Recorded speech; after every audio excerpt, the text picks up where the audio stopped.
What's good? What's good? What's good, beautiful people? It's your main man, Big G, coming at you all the way live. I'm in your space, I'm in your place, and I'm definitely blessed to be here on this wonderful day. It is May 16, 2026. We are live at 5 here on the Prime Time Network. This is Industry Talk. I am your host, Big G. And today, well, just like any other day, man, we got some very interesting conversation that's coming down the pipeline. We will be joined here shortly with my good friend, Jarrell Braswell. And if you're tapped in, if you hear my voice, if you're locked in with what we have going on, make sure you share this live. Share the live. Lock us in, tell a friend, tell a friend, and tell a friend. If you have not subscribed to Boss Talk Podcast 101, Boss Talk Podcast 101 Prime Time, hey man, this is for you. Stop what you're doing right now and go subscribe to Boss Talk Podcast 101 Prime Time on YouTube, all social media platforms. Boss Talk Podcast 101 Prime Time. Like, share, subscribe. Tell a friend to tell a friend to tell a friend to make sure you tap in.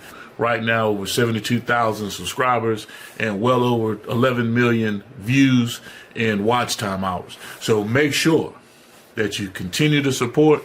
Like, share, subscribe, tell a friend to tell a friend to tell a friend, and keep tapping in with us because we're going to keep on bringing you this hot content every day and in every way. It's your main man, Big G. And make sure, like I said, stop what you're doing right now and tap in. Like, share, subscribe. Boss Talk Podcast 101 Prime Time.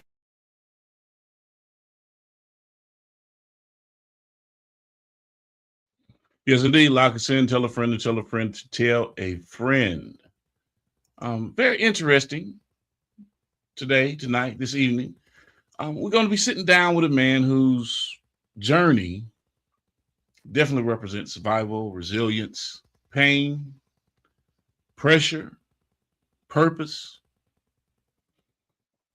In an era where many people create images, this brother lived the reality from trials and setbacks, rebuilding through music, business, storytelling. Tonight we talk raw, we talk real, we talk truth with Droopy Marinez. Lock in with us, man, because it's going to be a journey.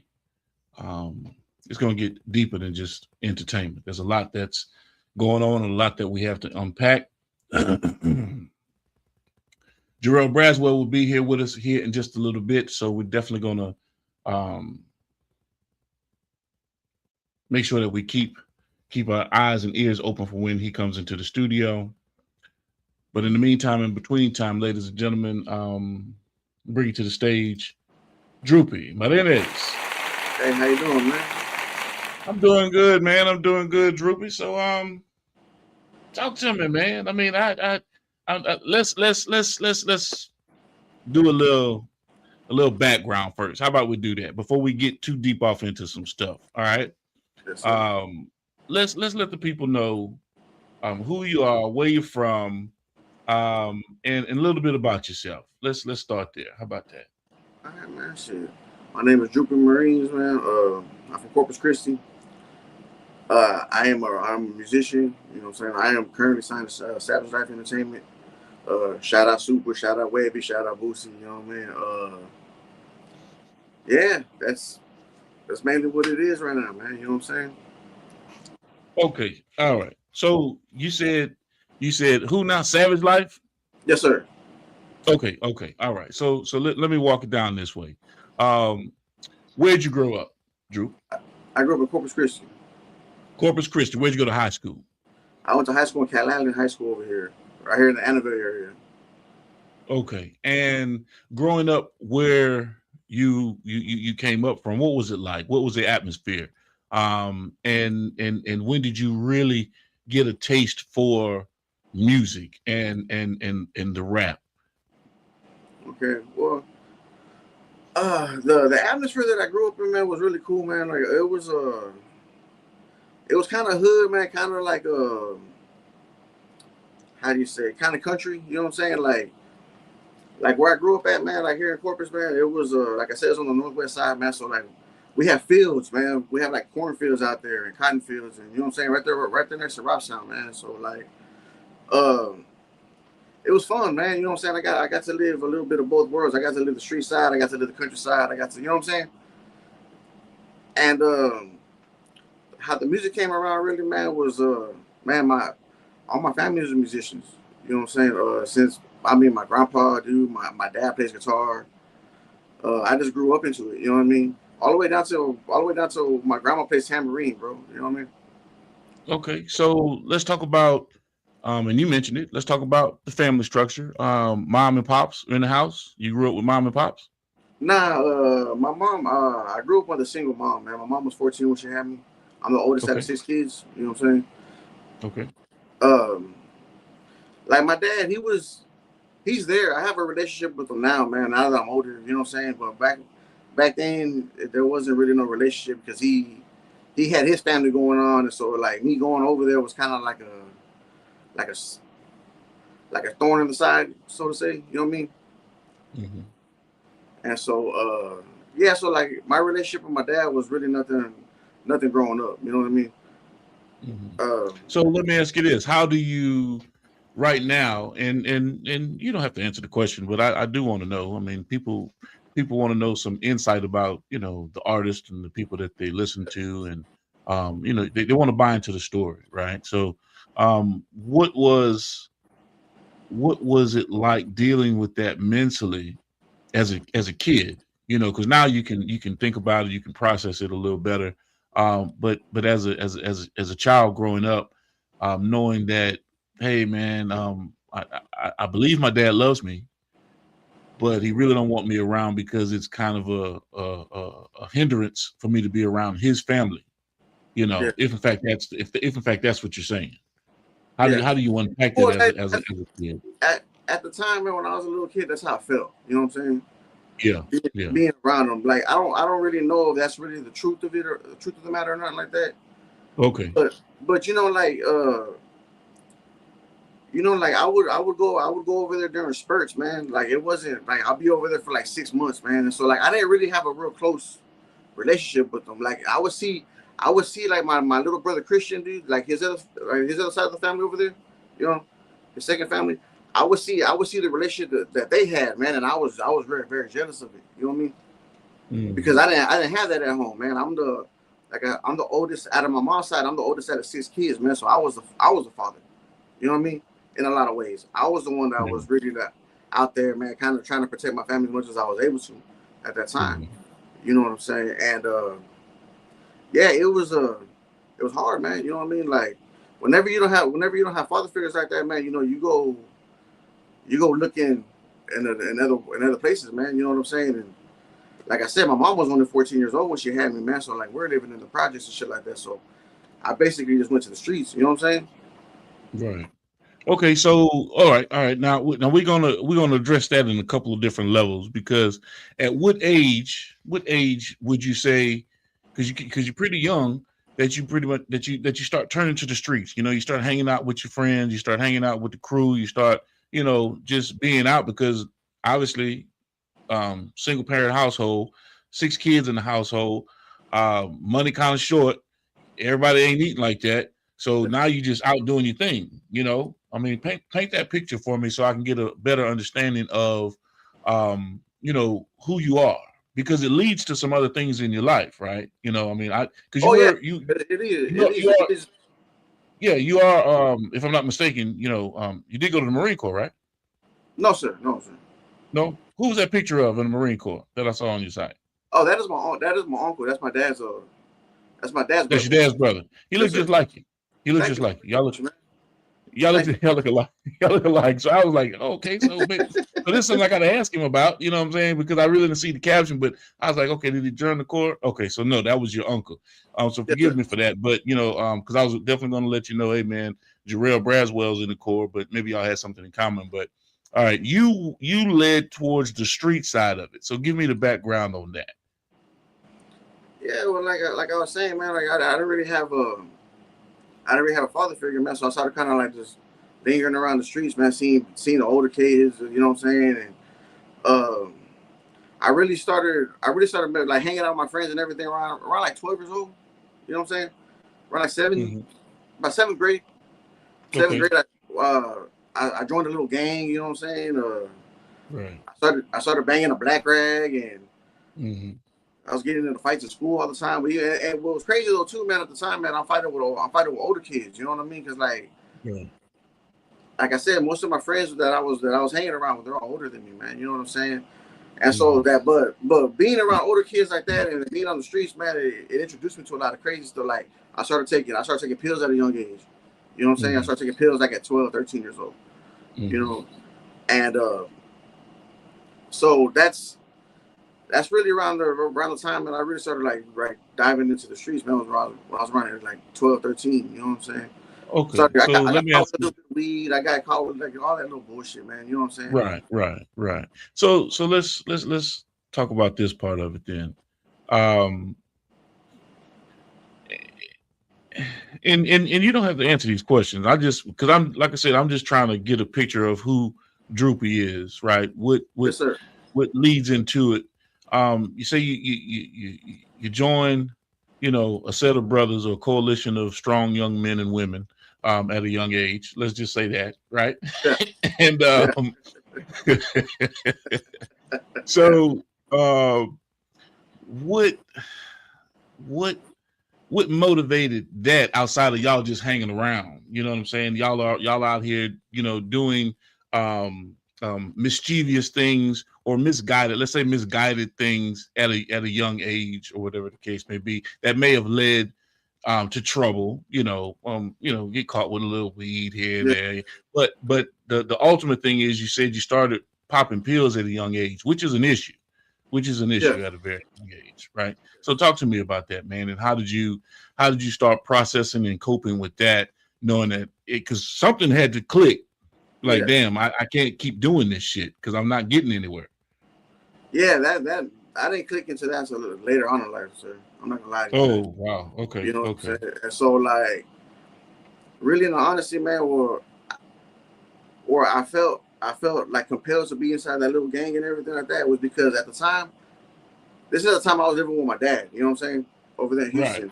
And right, so like I said, I'm real jealous of the relationship that him and my brother have. And even on top of that though too, like man, when I was staying over there, man, like I didn't really have a lot of clothes, you know what I'm saying? Like I would walk around inside my school uniforms all day. You know what I'm saying? And so like my friends, they would give me clothes to wear, man, and they would, you know what I'm saying? Like I felt love for these people, man, that I wasn't getting at home. You understand what I'm saying? And so that's what really led to me, really joining that little gang over there. You know what I mean? okay. And So so, so let me ask you this now, and I got to ask a question. that's it. You said I guess you were banging a black rag. Yeah, I'm not sure which set we're talking about. You know what I mean? So are we talking about, because I don't know your nationality. I know you're American, but I don't know your nationality. Are you yeah. No, I'm a Mexican? Are you Mexican. Nicaraguan? Are you Honduran? Nah, I'm a Mexican. Okay, okay. So Yeah. what was the It set? was the little set was called it was 13. It was little treses, man. Okay, so now is this an extinction of MS-13? No, no, Is no, this no, no. Nah, this was just a okay? little neighborhood. This is just a little neighborhood thing. It had nothing to do with that. Gotcha, gotcha, You know what I'm gotcha, saying? gotcha, gotcha, And so, gotcha. yeah, nah, I wasn't that deep yet. You know what I'm saying? All right, all right. Okay. I'm just asking. I'm just asking. You said yet, so I'm saying, so obviously some things led into some other things. So Yeah, yeah, yeah. um okay, all right. So talk to me, man. Keep going. Let's go. Let's get into it, man. This is becoming a very interesting conversation. I thought we were just gonna be talking about music and paper. You know what I'm saying? But nah, Yeah. it's a little bit I more mean, than hey, that. bro, you want to know you want to know this song. You know what I'm saying? Yeah, I'm let's got talk, man. Let's get you know into what it. I'm saying. And so, but yeah, but like I was saying, man, I wasn't getting love at home the way that I felt like. So that's why I joined the little gangs over there and everything like that. You know what I'm saying? Okay. Uh, whenever one time, bro, this is why my dad sent me back to my mom's house, man. Was my little group of friends, man. They started getting into stealing cars and shit. You know what I'm saying? And so I went joyriding one time with one of my friends. We got caught, man. We got caught by the cops and everything. It was a big old thing, man. I started, like I said, I started getting popping pills at a young age, man. With my homeboy, he the one that was still cars, man. He would give me Xanax. You know what I'm saying? And so I was seeing Papa, man. He's driving around like he be like his normal shit like that. So I didn't really. I was like, oh, this ain't nothing. You know what I mean? And so I'll take him with them and shit like that, man. And that's what really, that right there, man. Starting those pills, man. Really laid me down to fuck the road. You know what I'm saying? And so fucking yeah. So anyway, man. Like I said, he was all fucked up and everything like that, man. We ended up crashing the car, man. In the apartment complex that we're in. Cops come and everything like that. I take off running. But you know, like an apartment complex, there's everybody outside, especially back then. You know what I'm saying? It wasn't like it is now. You know what I mean? Yeah. And so they already automatically, the cops already knew where I lived at and everything like that. Went to go pick me up. They took me down to the juvie, man. And then my dad went down there to go pick me up, and he goes, man, yeah, he's like, you going back to Corpus. And so from there, like, I guess because they worked out something where I can just get the fuck up out of there. You know what I'm saying? Mm. And so I went back down to Corpus, man, as I had that mentality, you know what I'm saying? I had that mentality of fucking being in the streets, like being in a gang and shit like that. So I started looking around for the gangsters over here, you know what I'm saying? Trying to fill that little void that I had going on. And so I started running into little cliques over here and this and that, man, and then like it just I don't know, man. It was a weird situation, man, because like we start doing shit, man, for like just for shits and giggles, man. Like I would go rob people just for fun, like, you know what I'm saying? Right. Okay. So And now, I mean, when you get yourself to that point, you know, initially as a youth, you do some mischievous stuff, you know, steal a car, joyride, wreck the car, you get sent back home, and now you're leveling up, right? You're stepping up the game, and things are getting a little bit more serious. What was your mindset like at that point? You know what I'm saying? You didn't give a fuck, you didn't give a damn about the world. I mean, you're like, shit, hey, people done turned it back on me enough. I mean, I need to prove points. What was driving you to be like, hey, man, I'm cool with this behavior? I just really, in honesty, man, I was just trying to, damn, dude. I haven't said this before, dog, but really, in honesty, man, I was just trying to get myself killed. You know what I'm saying? Because I Okay. wasn't enjoying my life, man. You know what I mean? Because like I said, Right, right, I right. didn't have nobody, man. It was just me. You know what I mean? Yeah, yeah. And so like I had uncles and shit like that would try to step in but I'm not trying to listen to what the fuck they got to say, man. You know what I mean? Right, right, right. Because like it was So, like, because I'll look at them and you know they're kind of doing the same kind of shit that I'm doing. You know what I'm saying? Like my uncle trying to tell me to be cool, but he's peddling the weed. You know what I'm saying? Like, and yeah, so I'm looking yeah, at him like I'm like, what the fuck? Like, what are you talking about, bro? You know what I mean? yeah, yeah. So let me ask you this then. So obviously you having thoughts of suicide. I mean, if you already in your mind, I just hope I die, or something Yeah, goes on and it just goes south. I mean, I'm not saying you were actively pursuing suicide, but you were having thoughts of, yeah. yeah, yeah, yeah, Okay, yeah. and so how do you cope with that? And how old are you at this point? Going back to Corpus Christi, after all of that, how old are you at this point? I'm at this point, man. I'm like 13, 14. You know what I mean? 13, 14. You're still young then. You're still Yeah, young. I'm And so still definitely. your mind is definitely fragile. You're out there wilding out. That's what they call it. You're wilding. You're out there Yeah, wilding. You're being reckless. Really don't give a damn. So from robbing and stealing, were you breaking and entering too? Were you doing you just across the board with it, or what else was taking place? Because if there was some weed peddling going on, then I could imagine they had some other shit going on too that we don't yeah, have to mention. But you know, yeah, yeah. But I mean, like, it was like I said, like, yeah, I did a little breaking in. I did all that, you know, all that stupid shit. I did all that shit, man. You know what I'm saying? okay. Okay. I did all that stupid shit, man. Like, Right. Right. it's just So what I'm getting at, Droopy, is at some point along your continuous criminal spree, you see what I'm saying? Because this is an ongoing thing. Um um something has to happen. because we already know what goes on. Either you're gonna end up dead or you're gonna end up in prison. Yes. You're still living. So Yes. what happened? So what happened? Well, I mean, okay, so after, like I said, after I came back, man, I started playing around the streets. Remember, I told you about my uncle selling weed and shit like that. Okay, Yeah. this uncle right here, man, was the one that I really had closest to me, man. Like he was 20. He killed himself whenever he was 23. I was 15. You Okay. know what I'm saying? And so like I felt like that was like the only like father figure that I had at the time. And so whenever he really killed himself, man, and like that's when I felt like completely fucking alone, man. That's when I was like, that's my last string and shit like that. And so what I started doing is because like I remember I told you I was just experimenting with the pills. You know what I'm saying? So what I Yeah. started doing is Xanax. Yeah. I started self medicating with this shit. You know what I'm saying? Mm, And so mm. I'm fucking taking these pills and I'm really trying to OD and trying to like I get myself to them points a couple of times, man. After this dude kills himself, man. You know what I'm saying? And so like yeah, man, it's a damn. I ain't talked about this in a while. Uh, Yeah.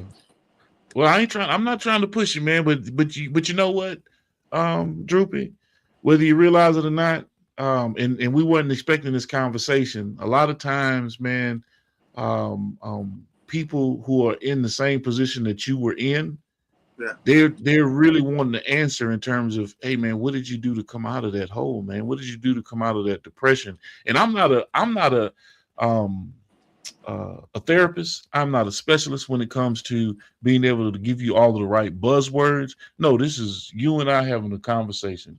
yeah, Whether you yeah, realize it or not, I've been knowing you for a long time, Drupal. We've never met personally, but through Joblaze and yes, through Freer Records and everything that I've been following the music. I've been knowing everything about you. You see what I mean? So yeah, this isn't like this is a new conversation to me. This part of it is, but yes, you and your music and everything, your journey. No, I've been well aware of it. You know what I mean? Because yeah, Joblaze always talks about you, always talks about TMP, the crew, the Cloud Chronicles. I see you guys have your segments that you guys do on the Cloud Chronicles, yeah, you and Ja. yes, sir, So yes, sir. yeah, we stay locked in. We stay locked in. Yeah, yeah, yeah. But That's why I'm not tripping on this conversation, man. You know what I'm saying? okay. So but this conversation, man, they got some kids out there that are like, damn, man. When they hear it, they're gonna be like, damn, I was in that position.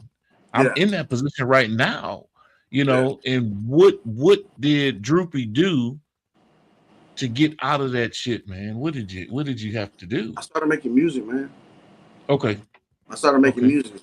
I had a All right. I had a friend named Bobby Stump, man. Okay, like hey, with all that going on right there, man, I had my little friends so too. You know what I'm saying? That I went to school with and shit like that. You know what I'm saying?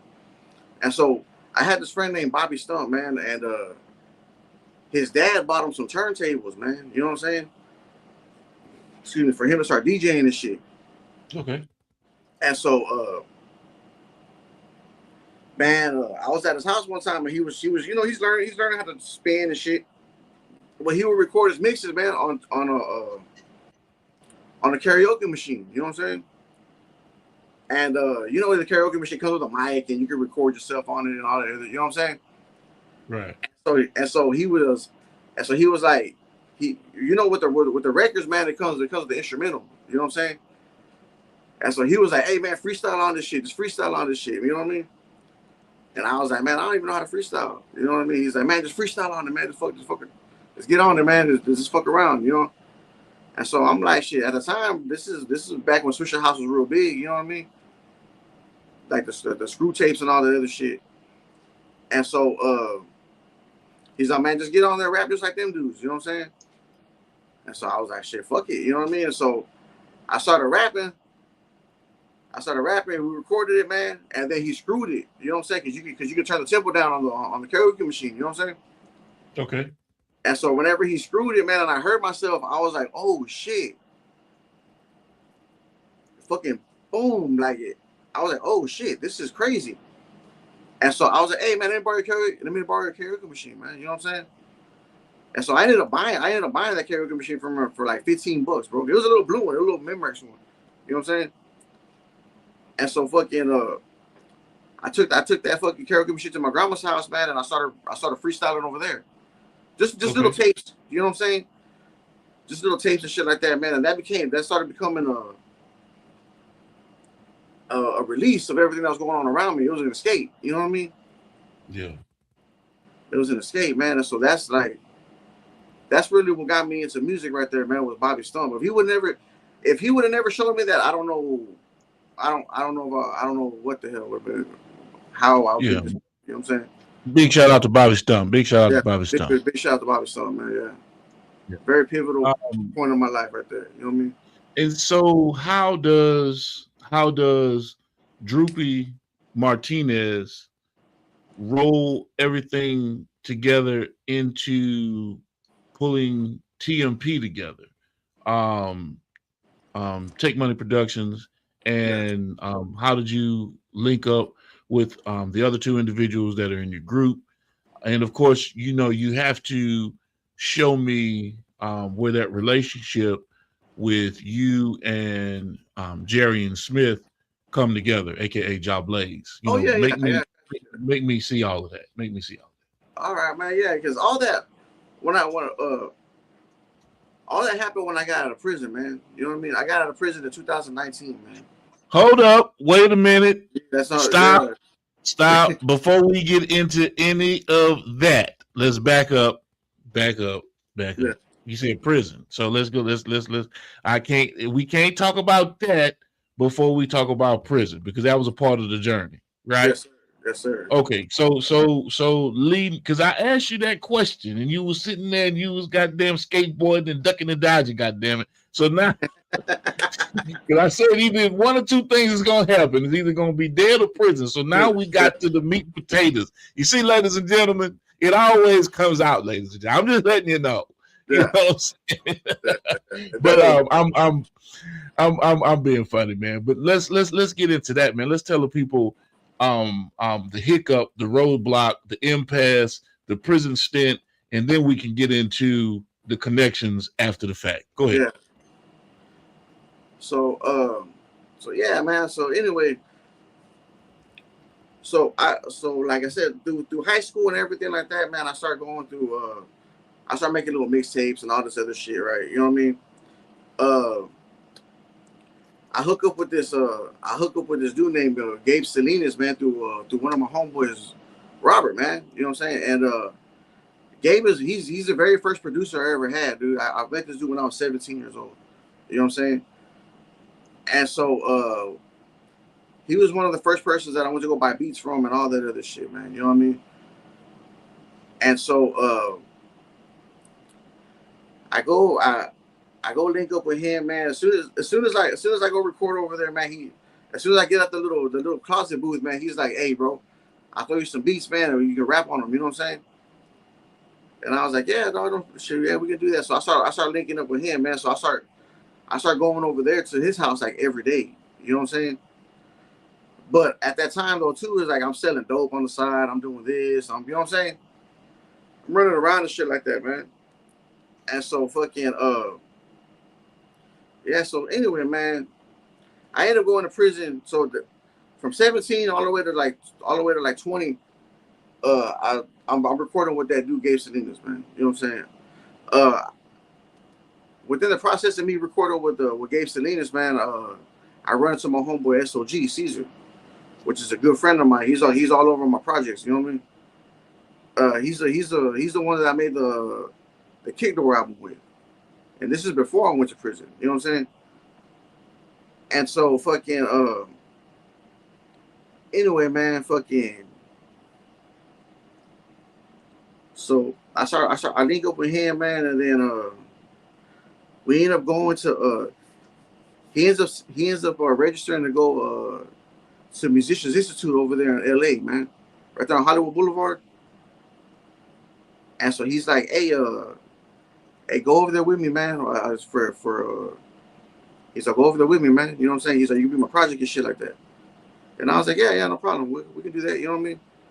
And so I go to LA with this dude for like 6 months, man. You know what I'm saying? He's learning how to record from Daryl Swan. You know who Mason Gray is, right?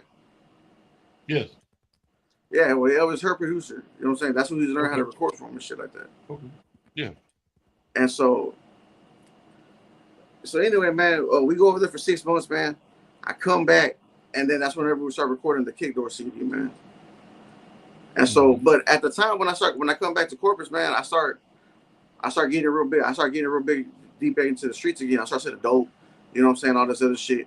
And so, with me selling dope and all the other shit, man, like, and I'm being wild, man. Like, I just don't give a fuck at the time. You know, like, I don't know what it was. I think I really honestly, man, because I got an addiction to them Xanax bars, man. And whenever you take a lot of them, dude, that moral wall comes down, man. You just don't give a fuck. I don't know if I've ever done that. You know what I'm saying? No. Like, yeah, I don't suggest it. You know what I'm saying? Like, on some real shit. like, Droopy. Why? I mean, I didn't want to cut you off, but this is my brother Jarrell Braswell, Droopy Martinez. What it do? How you doing, man? How you doing? What's going on, JB? Oh man, shit, simping sweet man before we get ready to head out to the big event tonight. You know what I'm saying? Just waiting on everybody. So I said, let me come on here and at least show my face, man. You know, I need at least perfect attendance. If I ain't on in class the whole time, at least they didn't see my face. Seen I was in the building. You know what I'm saying? What y'all got going on tonight? We got a big the 60th birthday bash going on right now. The birthday bash.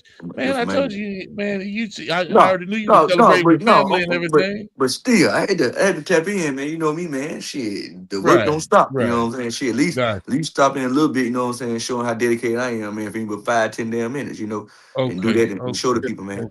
Yeah. Okay. Well, we sitting there talking with El Chapo. I just want you to know, you know what I'm saying? I mean, you know, El Chapo, goddamn Pablo Escobar, goddamn, you know, I'm trying to get to it, JB, but he's sitting there tiptoeing around it. He got to a little bit. He said setting dope a little bit, not giving a fuck. So man, he started talking about this music and Gabe Salinas and Mason Gray. Nigga, get to the dope. Let's get to how you went to prison. That's what I want to know. You know what I'm saying? You know, JB. That's what I'm getting at right now. He said that way you get to. Right now. Yeah. Okay. My bad. I cut him off, JB. Yeah. I start wilding out, man. Like on some real shit, man. Like I start wilding out. I stopped giving a fuck, really, man. Like I said, I got real addicted to the pills, man. So that moral wall was gone, bro. So I was out there like robbing people, bro, and I was out there fucking getting into fights with people and all sorts of crazy shit, man.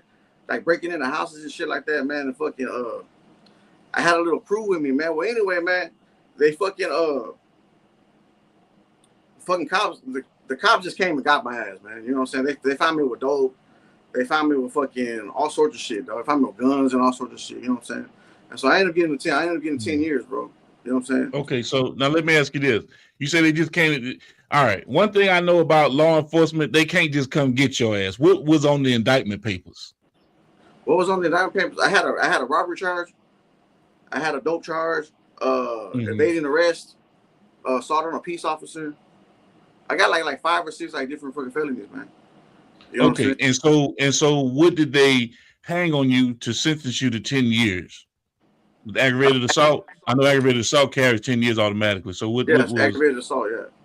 Okay, so all the other charges got they all went CC concurrent. Okay. All ran concurrent. Damn. Yeah. Okay, so how much time did you serve? 85%? Nah, I served all of it, man. I served 10 years. Oh shit. I served 10 years. I went in at 09. I went in at 09 and I came out at 19. 2019. Who was your lawyer? Bullshit motherfucker, man. His name was Cecil Starcher, bro. God damn. You know, and you couldn't have been no more than what, 20? I was at that time whenever I went into prison, man, I was 23. You was 23? Yes. Got out at 33. Yes, sir. Man, Droopy, you should have started with that shit. How you gonna goddamn give me the meat and potatoes of the story at the goddamn man? All right, look. You gotta come with it, man. You know. So how?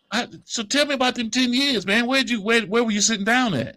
I was over there on Hughes Unit, man, over there on Gatesville, right there by Waco. Okay. I don't know if you know anything about I don't know if you know where Texas is at. It's a northern Texas, man. You see, I know what you're talking about. Yeah, I'm over here in Corpus Christi, man. So it's like 5.5 hours away from here.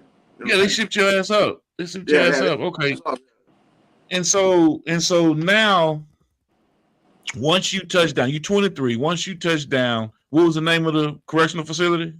Hughes Unit, Alfred Hughes.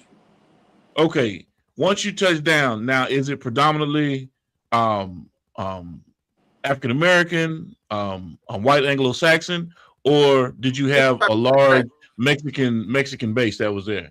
No, it's 65% black because it was up in northern Texas, man. Like that's like I'm from southern Texas, so there's the majority of down here in Corpus, man, is more Mexican populated. You know what I'm saying? Okay. And so like up And so, when you go up north, there's more blacks. You know what I'm saying? And yeah. so like where I was at over there in Hughes Unit, man, like I said, it was like 65% black. Okay. And so touching down, man, let's walk through processing, man. What you already said you were in the mindset you didn't give a fuck. Now you Yeah. done got jammed up. I'm sure you give a fuck now. But now that you're 10 years, you know, now that you're there, you like, oh god damn. So what was that like going through processing, man? And then you they turn around, they slam that goddamn cell behind you, and it clicks like, damn, I'm really gonna be in this motherfucker. Hey, on some real shit, man. It was hard to process that shit, man. Really, in honesty, man, because I was just like, damn, I'm in here. What the fuck? You know what I mean? And so, it was hard to process, man. I'm not even gonna lie, man. But whenever I went to Hughes Unit, it's a maximum security unit, man. So everybody there's got like 50 years and up, man. And so when I got over there, and I started talking to some of the older cats, man. You know what I'm saying? Who've been there fucking like 20 years and shit like that. They're asking me like, how much time you got your son? I'm like, I got 10. And they're like, oh man, I already done your time. And I'm like, what you mean? They're like, man, I'm on a 25. I'm doing 25 right now in a life. And I'm like, and this is majority of the people there, man. So I'm like, I actually got a chance. You know what I'm saying? Right. Like, right. It opened my eyes, man, like on some real shit, because that's kind of what the judge told me, man. He was like, man, you need some kind of direction. You need something to open your eyes, man. You know what I mean? Wait a minute. Hold up, man. Fuck that judge. I need something to open my eyes. Nigga, he gave me 10 years. But the thing is, though, too, it's kind of like, if you say like this, if they were to stick me somewhere where there's like a, how can I say? If they were to stick me somewhere where in a minimum security unit, man, where people only have like 2-3 years, it's not really gonna dawn on me. I'm thinking that I'm gonna do this big old time and I'm gonna fucking trip out. You know what I'm saying? Like, so when they stick you around people who have a lot more time than you, you look at it, you're like, well, I can do this. You know what I'm saying? I can do this, man. And so fucking yeah. Okay, so let me ask you this. Since you're talking about you can do this, go in at 23, come out at 33. What was the goddamn first thing that fucked you up, knowing that, damn, man, 10 years of my life is gone? What was the first thing that? I mean, when you get out, you realize, like, damn, the world has changed. It's moved on. It ain't the same. It ain't, it stopped 10 years ago for you. Yes, you ain't seeing what's going on out in the world. You're not noticing technology. You're not noticing. You know what fucked me up, man, is whenever I went into prison, man, I had my little sister was 16. You know what I'm saying? When I got out, she had 6 kids, bro. You know what I'm saying? Dog. So that lets you know life keep on moving. Exactly. And so like she got older, she got kids now. You know what I'm saying? Right. Yeah, she's 26 at this point. Yeah. Yeah. Everybody grew up, man. You know what I'm saying? I was sitting in the same mind state. I thought everybody was gonna be the same. You know what I mean? This and that. Nah, everybody went on with their lives, bro. You know what I'm saying? But my little brothers got married and all, like, got houses and all sorts of shit. And that's when it really dawned on me, man. I was like, damn, dude, I fucked up. Like, I fucked up. Yeah. Okay, so let's talk about, because I really don't get into the horror stories of prison. We hear all of those all the time. I'm sure you've gone through shit. I'm sure you've seen shit. 10 years in prison at a maximum security installation. Yeah, that's for a whole different conversation. You know what I mean? We can get into that, but at least we have the crux of what you've gone through, right? And giving folks a clear understanding that this isn't just, a sympathy story, or hey man, listen to me, or woe is me. Nah, you've really gone through some shit. You know, you really going through some shit. And so that's important, Droopy, whether you realize it or not, because you have a lot of entertainers that are out here that are pretending. Yes. You see? Okay. So it's kind of like, hold up, man. How do you deal with that, knowing that you're in the studio with a studio gangster? And I'm not putting the onus of gangster on anybody, because I'm not involved with it. I don't do street politics. I just know a lot of people that are involved with everything under the sun. But at the same time, you know, I leave that where it is, simply because if you're not in that, why are you rapping about it, right? If you don't know nothing about it, how are you trying to pretend like you're speaking on it? Or you have a ghostwriter back there that's really involved or knows somebody that's tapped in with the streets for real, but you're portraying this messaging as though it's you. I've never really got into that. You see what I'm saying? That's why I've always had an issue with what's the guy's name? William Roberts. You know, he would probably be an awesome rapper if his name was William Roberts. You see what I'm saying? You don't have to take on the name of Ricky Ross to give yourself the persona of this major kingpin, and you don't have to do that. You know what I mean? Just be who you are, you know? I mean, okay, I understand you taking an adage like Freeway out of Philly, you know, but he didn't call himself Freeway Ricky Ross. This motherfucker called himself Rick Ross. Like, bro, come on, let's not do this. And then not paying in respects, you done stole this man's name, image, and likeness. They got NIL deals right now in college that people pay for. Yes. You see? But you're not respecting the game or respecting the hustle. So I had an issue with that. But please, I didn't mean to take you off this square. Believe me, I understand completely. I think if someone took my name and likeness like that, I'd be pissed off too, man. Right. You know, hey, first off, man, shout out to Freeway Ricky Ross, man, because he don't deserve that shit, dog. That's a straight up, like, man, that's fucked up, dog. You know what I'm saying? That's fucked up, man. But the thing is, like with me, I won't be around people like that, but I understand that the music is a business. Mm-hmm. And there's actors in here. Like Drake is like the top actor that we had, the top fucking rapper that we have right now, Drake. He's an actor, man. Same thing with Tupac. When Tupac was out, he was an actor. He went to school. You know what I'm saying? So it's part of the entertainment business, man. You're gonna run into people who have gimmicks. You're gonna run into people who have fucking who falsify their shit. You know what I'm saying? You're gonna run into all that shit, man. It's just that's just what comes with this thing, because it's a business at the end of the day.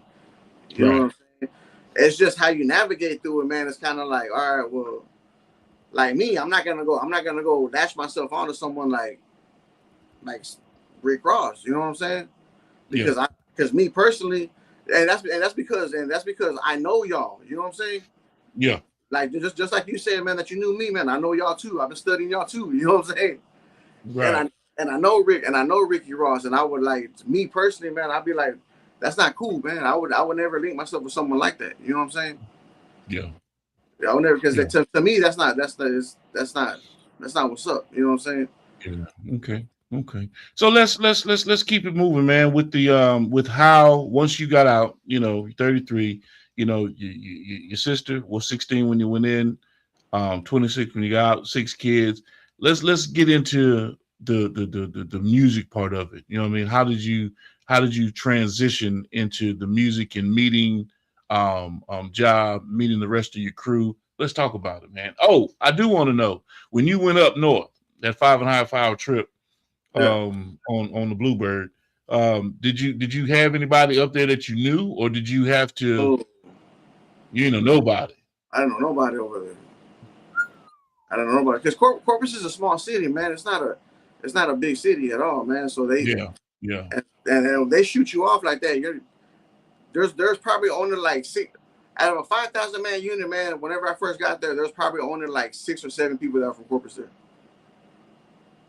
You know, everybody was from Dallas, everybody was from Austin, everybody was from Waco, everybody was from Killeen. You know what I'm saying?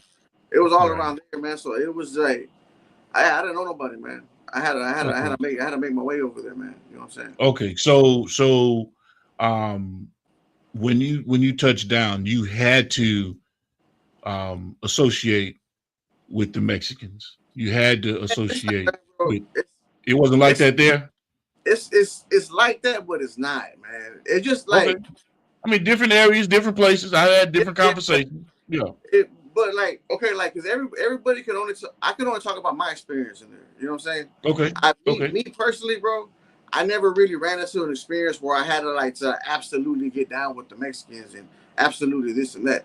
The majority of the people, like I said, the unit was predominantly black. It was 65% black. So everybody around me, man, was black. All my cellies were black. You know what I mean? My very first cellie, man, was he was a blood dude. He was a Pyru, man. They called him Fruit because he was from Orange. He was from Orange, Texas. Okay. You know what I'm saying? And so like Okay. that was my very first cellie, man. And then we got along. We got along great, man. I was eating with them, chilling with them. Like yeah, Right. like I would talk to the Mexicans and everything like that, but it wasn't to a point to where like, hey, you have to come sit over here with us, and you have to come Okay. do this, and you have to come, man. Like really, in honesty, man, that like the gang politics in there too is like is it's kind of like you ever been locked up?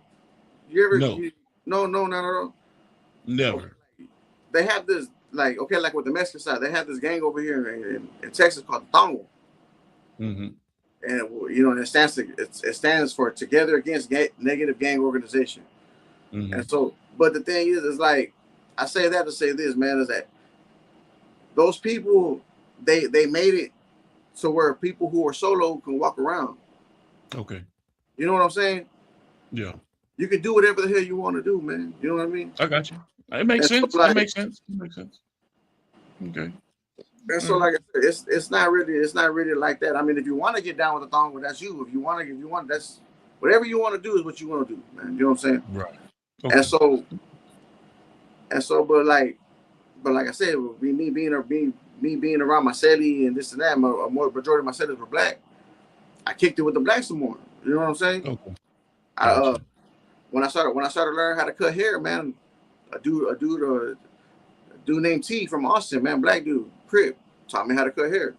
You know what I'm Mm-hmm. saying? Mm-hmm. I started boxing. This dude named Chippy, he was from fucking South Dallas, man, Crip dude.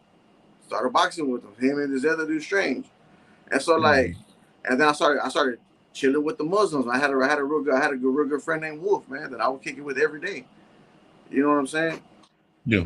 So Yeah. like I said, it's Okay. not really. I had my Mexican friends in there, dude, but I also had my black friends. I also had my white friends. Like I kicked it with everybody in there, man. You know what I'm saying? All right. Especially when you start doing stuff like tattooing and cutting hair and all that. Like I cut hair, so I'm I'm I'm fucking chilling with everybody. You know what I mean? Everybody's coming to chill with me. So like it wasn't really like yeah, you know, there's things in there that happen, man, that you know, yes, you know, like if someone will try to slap you or something like that, yeah, you gotta defend yourself or you know what I'm saying?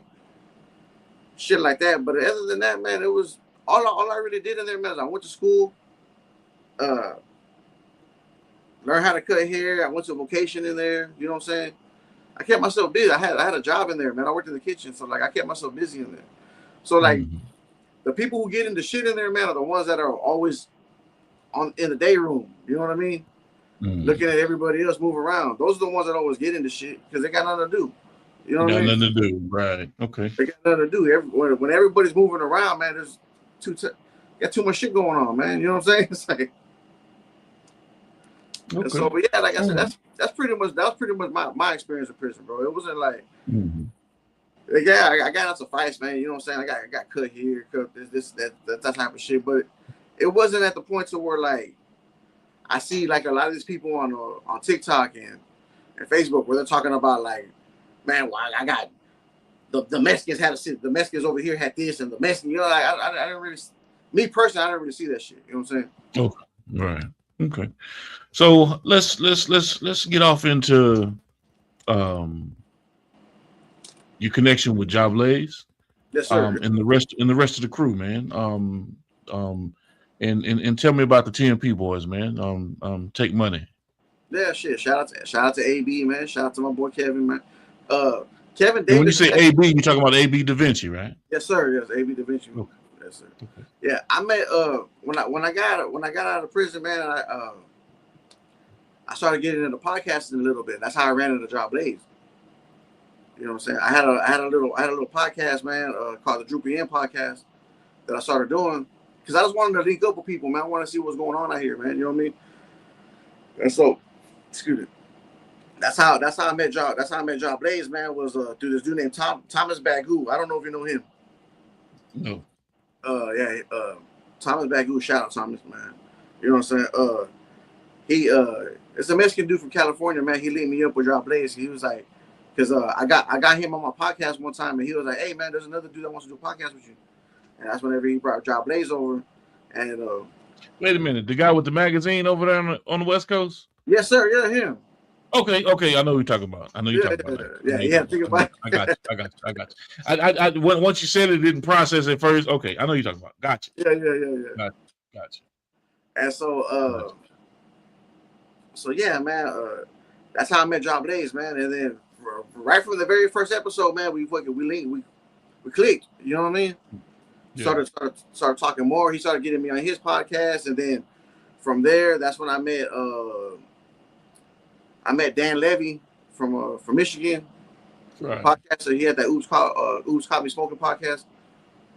That's when I met him, and for me podcasting, that's also when I met AB Da Vinci too as well, because AB was showing. I did an interview with him, and he was showing me some music, man, and I was like, man, this is bad, man. This is good. You know what I'm saying? And so I hit him up, man. I hit him up on DM, man. I was like, hey, man, well, would you like to do some music, man? You know what I'm saying? I want to start a label, you know? And he was like, yeah, man. He's like, let's just do it. You know what I mean? Okay. And so that's how me and AB linked up, man. And like AB's from there, man. AB's been a good friend, bro. You know what I mean? Right. He's a good friend, man. He's a good artist, man. He's a good dude, man. You know what I mean? Like, and so but and the other one, Kevin Davis, man. That's my little brother, Kevin, dog. Okay. You know what I'm saying? And so I didn't know Kevin did music, man. Really. You know what I'm saying? And then whenever I got out, he was showing me some music, man, and I was like, damn, this is. What the hell? You know what I'm saying? Right. Surprised you. Yeah, surprised, man. Surprised the shit out of me, man. You know what I'm saying? And he was taking it very serious, man. He linked up with one of these big producers down here in Corpus, man, with this dude named Smoke Beats, man. And Smoke Beats was he's a big like Latin Texas producer here, man. You know what I'm saying? Here in Texas. He was part of a group called Four Corner Hustlers, man, back in the day, back in the early 2000s, man. They had a song called Chop Chop on Twinkies, man, and it was everywhere in Texas, man. And so, yeah, him and Kevin are like this. They're like friends, man. You know, they're real friends. Okay. You know what I mean? Okay. And so, like, I didn't know that. I didn't know Kevin was like getting into music like that, man. So he just finally showed me, man, and he was like, yeah, man, I want to be part of TNP, man, and this and that. So I was like, shit, let's do it. You know what I mean? Right. Let's do it, man. So fucking, I got him on, man. And the crazy thing is, man, is that he fit right into the sound that I wanted to accomplish, man. You know what I'm saying? Okay.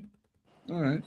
And so as the group evolved and you guys started, you know, dropping compilations, mixtapes, you know, how did this whole thing grow into now you're signed with Savage Life, Webby, Boosie? Talk to me.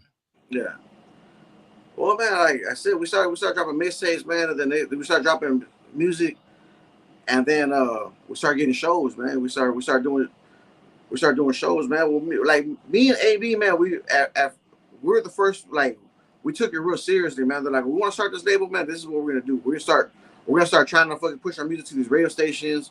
We're gonna start trying to get on all these shows, man. And that's exactly what started happening, man. Like I would hit up these radio stations, man, and I was like, hey, can you play my music? And they'll hear it and they'll be like, yeah, man, I play it. You know what I mean? And it tripped me out, man. It wasn't like that when I was a little kid. You know what I mean? Right. So like, I was just hitting the radio stations left and right, man, and not one of them told me no. You know what I mean?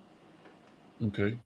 And so that's how me and AB started moving the TNP brand around. was that, and then and on top of that though too, I was still doing podcasting, man. So I was also pushing the TNP. I was also pushing the TNP brand with the podcasting as well. Yeah. You know what I'm saying? And so that's how it started. That's how it started growing into fruition. And then we got the attention of this label called 1836, man. And so we went over there, and this is at the time that I was talking to Job about trying to get signed over there with y'all. Okay. I was trying to take the whole TNP brand over there with y'all. Mm-hmm. And but like I said, we got the attention of this label called 1836, and they were throwing shows and all, like they're doing big shit. You know what I'm saying? Right. And so told AB, man, I was like, man, shit, let's do one album over here, man, and that's it. You know what I mean? And so it was just to help us push our shit, because the dude's really a show promoter, man. You know what I'm saying? And so he was throwing shows, like he was getting like the Rick Ross. He was getting Rick Ross down here to do shows and shit like that, and different artists. You know what I mean? Like he got the Yin Yang Twins, and he got what was it, DJ Paul from DJ Paul from 3 6. Yeah. Yeah, he was pulling big names. You know what I'm saying? Big artists. Okay. And so like, yeah, that's how we started kind of like really messing with them dudes, man. It's just I wasn't feeling the business over there of it, man, because it just wasn't sitting right with me, man. You know what I mean? Okay. There was just something there, man. I was like, nah, I gotta get away from this shit, man. You know what I'm saying? So did you ever drop a full album, or did you? What was the deal? What did the deal consist of, and why would you just break away from something that had such prestige, so to speak? It's just I'm real big on vibes, man. Okay. You know what I'm saying? I'm real big on vibes, man. Vibes kept me alive my whole life. Yeah. You know what I'm saying? And so I just wasn't feeling the vibe over there, man. You know what I mean? Yeah. At the end of the day, I just wasn't feeling the vibe over there, man. It's just I didn't like the fact that I had to take I didn't like the fact that I had to pay for my own music and then give this try to give this dude my music and only get 30% of it. You understand what I'm saying? Right. Oh no, I 100% understand what you're saying. And so like that's like I was like, I'm really not feeling that, man. You know what I mean? I'm really not feeling this, man. And then at that time though too, man, he wasn't really trying to push this, man. So I was like, yeah, I'm out. You know what I mean? Gotcha. So let me ask you this: the independent push is a hard one. We understand that you have to have your own resources to do what it is that you have to do, but you do see that the turnover and what comes back to you as an independent artist and you carving out a career for yourself is way greater than being a slave to someone else's system. Would you agree? Yes, sir. Okay. It's a lot better. It's a lot better. Yeah. Okay. And so I'm seeing the emergence and the surge of, and this is something, this is personal, right? It's a personal question I'm leading into. Yeah. I'm seeing the surge of promoters or labels attaching themselves to the next big Mexican or Latino rap star, right? Okay. You've got the guy out of LA. I think he just got the Grammy. Lefty Gunplay, yeah.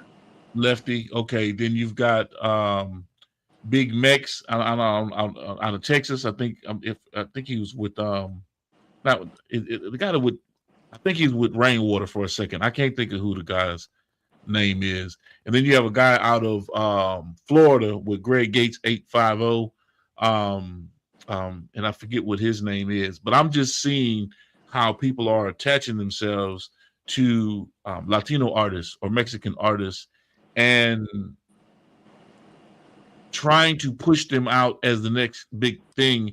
And I don't know if they're just trying to cross over into that demographic because they know that Latinos are going to actually support the artists, or is it just exploitation? And how do you feel about that? I think it depends on the label, though, man. You know what I mean? Okay. I think it really depends on the label as far as the exportation or trying to, like over here with Savage Life, man, it's nothing but love. You know what I mean? Okay. It's nothing but love. Every time I talk to Derek, man, I'm like, hey, bro, I love you, bro. You know what I'm saying? I thank you for the opportunity, this and that, blah, blah, blah. It's nothing but love, man. I don't think it's the exportation, man. I think it's just the fact that the Latino, the Mexican people are really hot right now. You know what I'm saying? Okay. Now, is that due to what happened with Tekashi 6ix9ine? Was that something that kind of created the momentum, or was it before that? Or could you say we in the field of rap? Now, we're not talking about Selena Gomez. We're not talking about no. We're talking about in the rap lane. Yeah, I think it was before that, man, because you had Mexican rappers, man, that were actually doing something, man. True, but on that level, though. Come on, Droopy. Let's. As far as Tekashi 6ix9ine, no, we never had that, except for who was it? But like Fat Joe and Big Pun, they weren't Mexican. They were Puerto Rican. Yeah, Mexican. That's right. They're Puerto Rican, right? Yeah, they're Puerto Rican. Yeah. And so I think it could have started with Tekashi, man. To tell you the truth. Right. It could have started with Tekashi, man. Really, in honesty, man. Yeah, because I can't track the history. I don't know, and I don't want to say something wrong and be like, nah, he don't know what he's talking about. I'm telling you, I don't know. That's why I'm asking you the question, because in the roundabout of it was, are promoters and labels looking at it as though, okay, this is a good opportunity, and not so much so we're trying to really help or push this artist. It's just that we know that it's transactionally beneficial for our label. Because I know a lot of hot Mexican Latino artists, man, that are jamming. Because Sean Paul, to me, right? I mean, one of the best to do it. You know what I'm saying? But that was a different type of rap. This is a different type of, what I'm saying, when we talking about gangster rap, and folks that are living in that life or actually portraying that. And then of course you had who else could I think of that were on the main, but Sean Paul's Jamaican though. Yeah.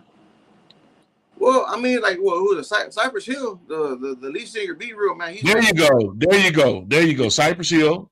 Okay, so that brings me back. So Cypress Hill, they're the ones who kicked it off in terms of, okay, you having the Latino representation in the hip hop genre at the highest level. Yes, you're 100% correct. Thank you. Yeah. Thank you. So Hill, I think it was them, man. And then also too, man, like Bone Thugs and Harmony, man, because Lazy Bones have Mexican. Okay. And so like, I think the people that probably really kicked it off like that, it's probably more than likely, man. It was like what I said, man, Cypress Hill, man. And they and I love Cypress Hill. They represented the music. I mean, because that was my point. That's what I was getting to. Yeah. It was about the music. It didn't have anything to do with whether you were black, white, Mexican. You know what I'm saying? It was about the music. You see. Yeah. So and Cypress Hill represented how it represented. Now it comes out that, hey man, this is my nationality. Then it comes out.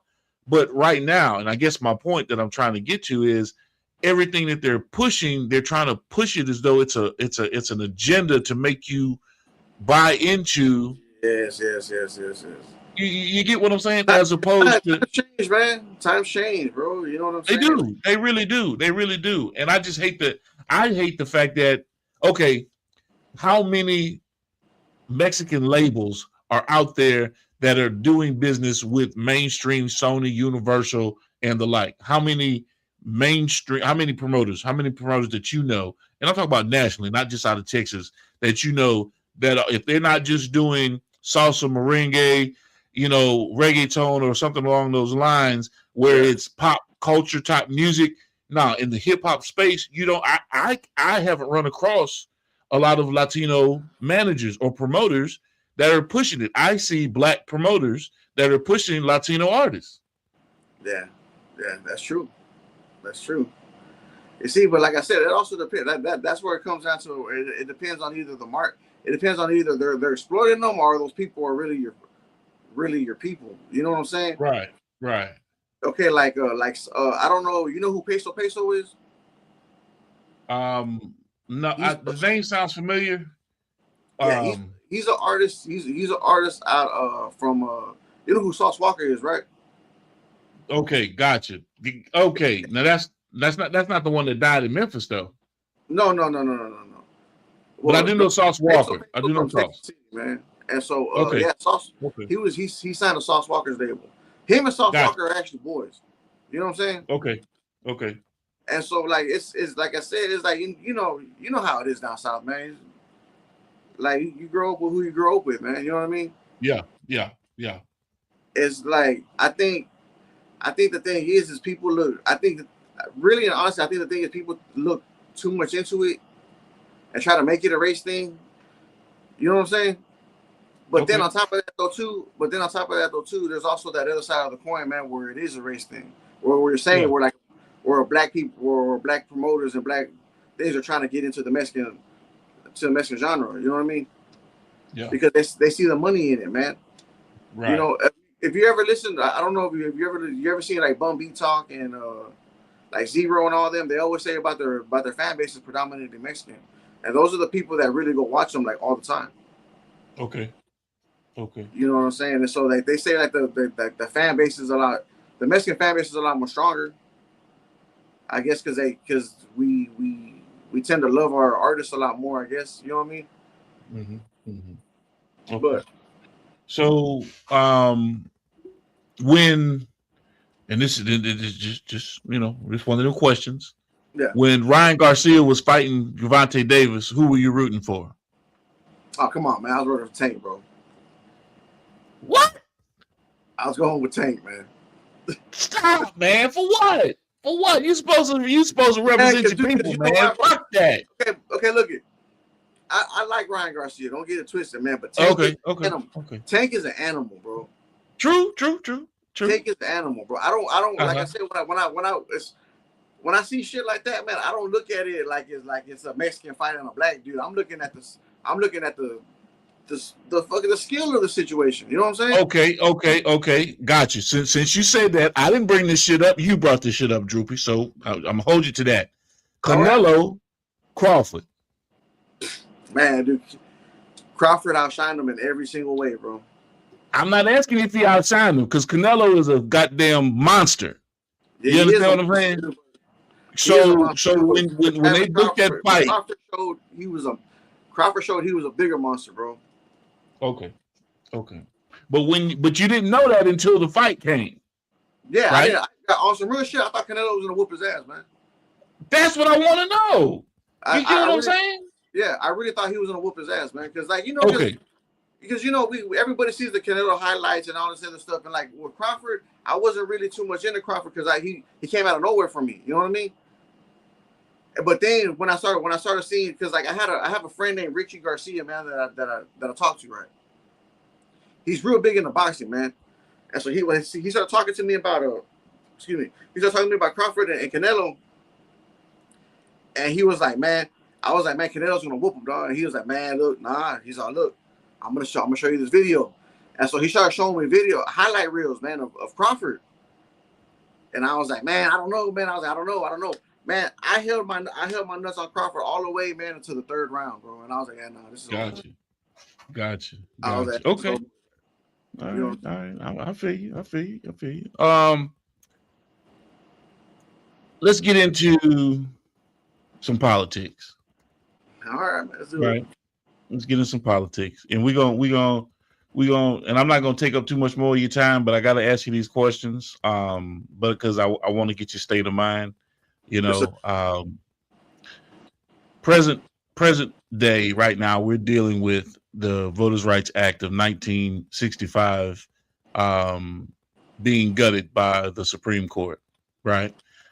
Whether you realize it or not, they're pretty much eviscerating a lot of things that were kind of paramount to the protections of people, minorities specifically, Yeah. under that act, and that includes you, that includes me. So Texas is going to be impacted.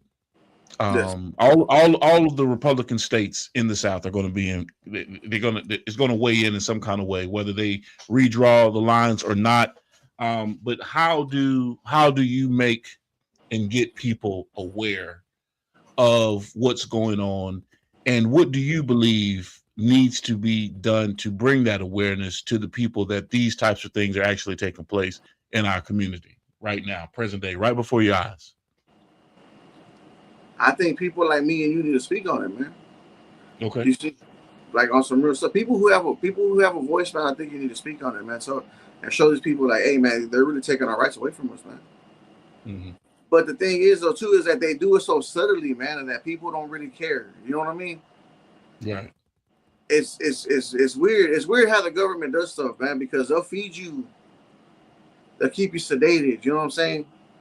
And just take stuff over here, take stuff over here, and then whenever you look over there, you're like, well, I didn't really use that. I didn't do that. I didn't. You know what I'm saying? Yeah. And so it's like, I think people who have a voice, man, they really need to speak on it, man. Especially right now, man, because right now they really are they're taking a lot of shit away from us right now. Okay. Okay. So before and I appreciate you answering the question. A lot of people kind of avoid the political conversation. And we're not going to get too heavy into it. I do have to ask you this though. Yes, sir. Will you be willing to come on to another segment, another episode of Industry Talk with me and chop it up with me? Because we really didn't get into everything. We can't really unbox everything in an hour, but Yeah. we have covered a lot of ground in terms of our conversation. You know, it's a good starting point. Yes, sir. Would you agree to coming back? Yeah, of course, man. Yeah. Okay, good deal. Now, if you don't mind, let our audience and let our viewers know who are locked in with us right now, or who may go back and see this video later, how to get in contact with Droopy, how to tap in with the music, where to go, the who, what, when, where, why about social media with you. Give them the rundown. Yeah, man. Look, y'all can all hit me on Droopy Marinez, man, on Facebook, on YouTube, on Instagram, on TikTok. Those are the ones that I really be on like that. And how you spell Marinez is Marinez. Go check out the music, man. It's on all digital platforms. I have 3 albums. I have a Kick Door out. I have a Highly Doubted. I have this album Gifted. I'm fixing to drop another Screwed and Chopped album here pretty soon called the Black Friday mixtape. And then the team, as far as the collaborative effort, man, with the TNP, man, we're fixing to drop our EP here. I think next month, if I'm not mistaken. And that's what the single paper, the one I gave you, that's the one that we're pushing right now. As far as I got to play it on a couple of radio stations already. Shout out to all the stations that played it. Yeah, and it is on YouTube right now, and it's also on my Facebook page. I have it pinned to the top of my page, the video. Okay. You know what I'm saying? Good So deal, yeah, good check it deal. out. All right. So now I need you to do one more thing for me before we get out of here. Yes, sir.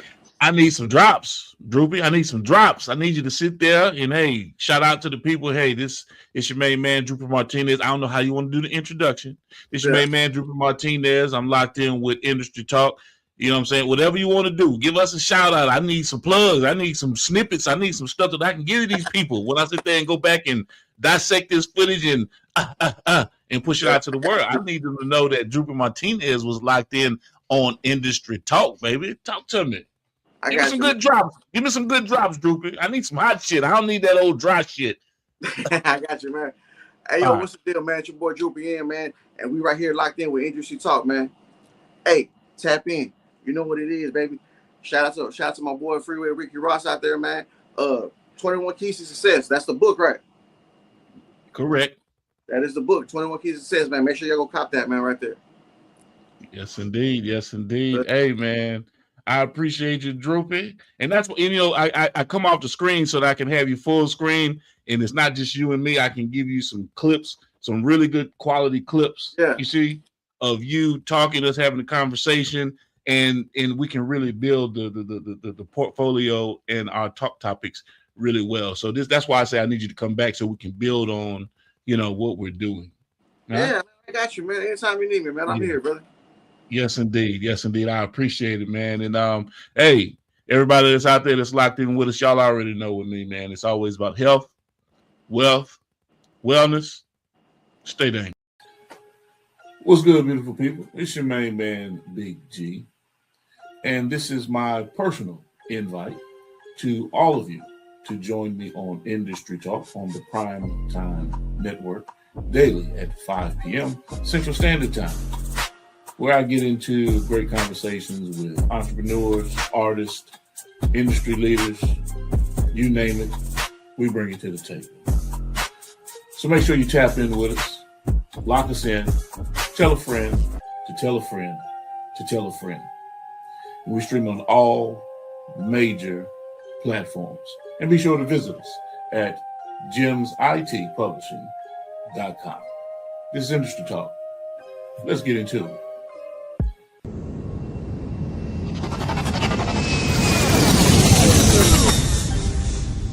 Motion.